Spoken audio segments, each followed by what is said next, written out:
আজকের এই বিজয়ের মাসে দু একটি কথা বলার আগে আমি সর্বপ্রথমেই গভীর শ্রদ্ধার সঙ্গে স্মরণ করছি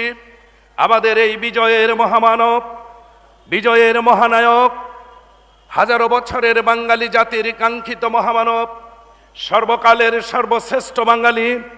মহান স্বাধীনতার স্থপতি, জাতির মহান শিক্ষক, জাতির পিতা বঙ্গবন্ধু শেখ মুজিবের প্রতি আমি গভীর শ্রদ্ধার সঙ্গে স্মরণ করছি অস্থায়ী সরকারের অস্থায়ী রাষ্ট্রপতি সৈয়দ নজরুল ইসলাম, শহীদ তাজউদ্দিন আহমদ, ক্যাপ্টেন মনসুর আলী এবং কামরুজ্জামানের প্রতি 1975 সালের 3রা নভেম্বর যাদেরকে সবচেয়ে নিরাপদ জায়গা কারাগারে যাদেরকে শহীদ করা হয়েছিল, আমি গভীর শ্রদ্ধার সঙ্গে স্মরণ করছি 30 লক্ষ শহীদ যাদের মহান ত্যাগের মধ্য দিয়ে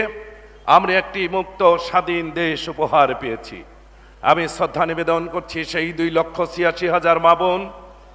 যারা তাদের পবিত্র আমানত সতীত্বকে বিসর্জন দিয়ে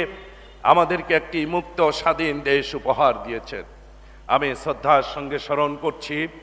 আওয়ামী লীগের প্রতিষ্ঠাকালীন সময়ে যিনি সভাপতির দায়িত্ব পালন করেছিলেন,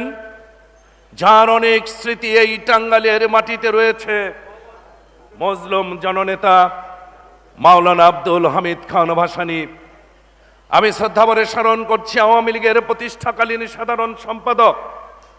সংগ্রামী জননেতা জনাব শামসুল হক সাহেবের প্রতি আমি শ্রদ্ধাবনত চিত্তে স্মরণ করছি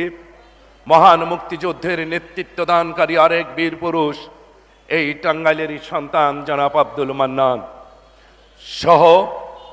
সকল নেতৃবৃন্দের প্রতি